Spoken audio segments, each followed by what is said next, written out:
मंडळी, एका देशाचं भविष्य कशावर अवलंबून असतं तर त्या देशातील माणसांवर. त्यांची संख्या किती आहे, ते कुठे राहतात, त्यांच्या गरजा काय आहेत, त्यांच्याकडे कोणती साधने आहेत. हा अफाट डेटा म्हणजे कोणत्याही सरकारसाठी भविष्याची दिशा ठरवणारा नकाशा असतो. पण तुम्हाला आठवतंय का, गेल्या अनेक वर्षांपासून आपल्या देशातील या सर्वात मोठ्या माहिती संकलनाची प्रक्रिया थांबलेली होती. कोट्यावधींच्या देशात नेमकी स्थिती काय आहे हे ठामपणे सांगणारी आकडेवारी आपल्या हातात नव्हती. देशाच्या विकासाच्या गाडीचा ब्रेक लागलेला होता असं म्हटलं तरी वावगं ठरणार नाही. पण आता अखेर तो सस्पेन्स संपलाय. मंडळी, गेल्या अनेक वर्षांच्या प्रतीक्षेनंतर केंद्र सरकारने देशातील या सर्वात मोठ्या आकडेवारी जमा करण्याच्या कवायतीला म्हणजेच जनगणनेला हिरवा कंदील दिलाय. ही केवळ एक जनगणना नाही, तर नव्या भारताचा पाया रचणारी प्रक्रिया असणार आहे.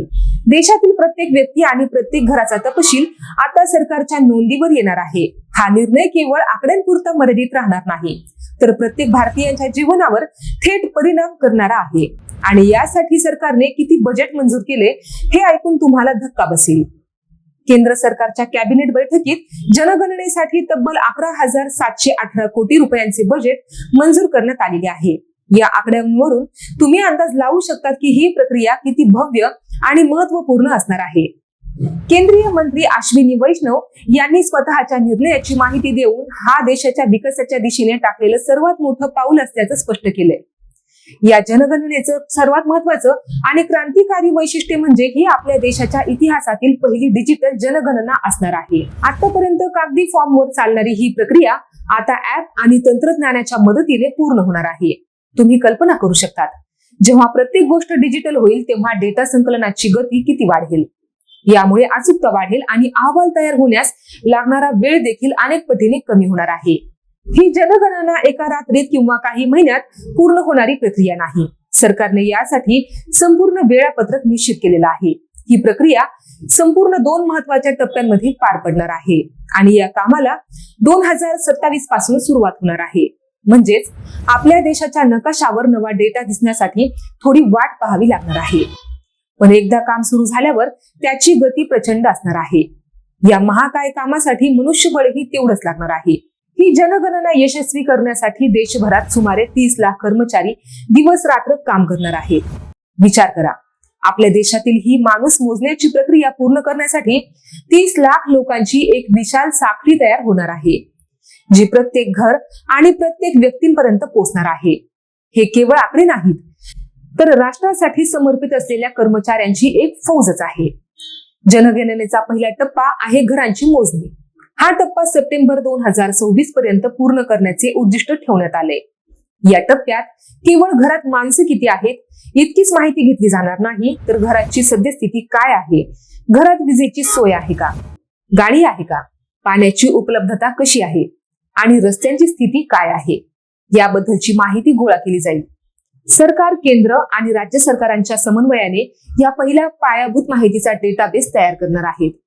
पहिल्या टप्प्यात गोळा केली जाणारी ही माहिती तुमच्या आयुष्यातील मूलभूत गरजांशी जोडलेली आहे. तुमच्या घरात वीज आहे की नाही, पिण्याचं पाणी कसं येतं, या माहितीवरून सरकारला कळेल की देशातील कोणत्या भागातील नागरिकांना अजूनही मूलभूत सुविधांपासून वंचित राहावं लागत आहे. ही माहिती भविष्यातील कल्याणकारी योजनांची आखणी करण्यासाठी आधारशिला ठरणार आहे. पहिला टप्पा पूर्ण झाल्यानंतर दुसऱ्या आणि अधिक सखोल टप्प्याला सुरुवात होईल. दुसऱ्या टप्प्यात फेब्रुवारी 2027 पर्यंत व्यक्तींच्या माहितीचे संकलन पूर्ण करण्याचे लक्ष्य आहे.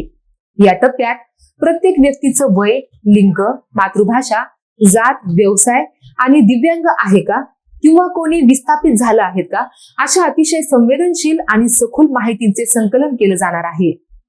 दुसऱ्या टप्प्यात गोळा होणारी जात आणि व्यवसाय यांसारखी माहिती देशातील सामाजिक आर्थिक विषमतेचा आरसा दाखवणारी आहे. कोणत्या समुदायाचा कोणता व्यवसाय आहे, किती लोक अजूनही शेतीवर अवलंबून आहेत किंवा किती कुशल मनुष्यबळ शहरांमध्ये आहे याचा अचूक अंदाज येईल. या माहितीच्या आधारावरच सरकार शैक्षणिक आरक्षण, रोजगार निर्मिती आणि कौशल्य विकासाचे कार्यक्रम अधिक प्रभावीपणे राबवू शकेल. ही संपूर्ण कायदेशीर आणि प्रशासकीय प्रक्रिया भारत सरकारच्या गृह मंत्रालयाच्या अंतर्गत येणाऱ्या रजिस्ट्रार जनरल आणि जनगणना आयुक्त यांच्याद्वारे केली जाते. ही संस्था देशाची लोकसंख्या शास्त्र, सामाजिक आर्थिक परिस्थिती आणि संसाधनाचे वितरण यांचे सर्वात मोठे आणि व्यापक सर्वेक्षण करण्याचे काम करते. त्यांच्यावर या 11,000 कोटींच्या प्रकल्पाची आणि देशाच्या अचूक आकडेवारीची जबाबदारी असणार आहे. या डिजिटल जनगणनेत एक अत्यंत आधुनिक तंत्रज्ञान वापरले जाणार आहे, ते म्हणजे जिओ टॅगिंग. प्रत्येक इमारतीला, प्रत्येक घराला आता डिजिटल ओळख म्हणजेच जिओ टॅग केले जाणार आहे.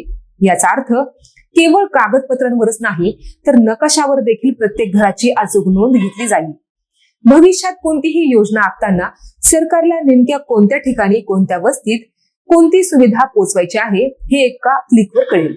जनगणना ऍप हे केवळ हिंदी आणि इंग्रजीतच नाही तर 16हून अधिक भारतीय भाषांमध्ये उपलब्ध असणार आहे. हे एक संवेदनशील पाऊल आहे. यामुळे कर्मचाऱ्यांना आणि सामान्य नागरिकांना त्यांच्या मातृभाषेत माहिती देणे आणि भरणा करणे खूप सोपे होणार आहे. भाषेच्या अडथळ्यांमुळे कोणतीही माहिती सुटणार नाही याची काळजी सरकारने घेतलेली आहे. डिजिटल जनगणनेमुळे डेटा संकलन आणि अहवाल तयार होण्याच्या वेळेत अभूतपूर्व बदल होणार आहेत. पूर्वी कागदी फॉर्ममुळे संपूर्ण प्रक्रिया पूर्ण व्हायला आणि अहवाल यायला वर्षानुवर्षे लागत असत. पण आता डेटा रिअल टाइम मध्ये अपलोड केला जाईल. महत्वाचं म्हणजे सुरुवातीला डेटा फक्त 10 दिवसात उपलब्ध होईल आणि अंतिम अहवाल देखील 6 ते 9 महिन्यात हाती लागेल. मंडळी, याबद्दल तुमचं मत काय? आम्हाला कमेंट मध्ये नक्की सांगा आणि आपले पब्लिक कट्टा हे YouTube चॅनल सबस्क्राईब करायला विसरू नका. धन्यवाद.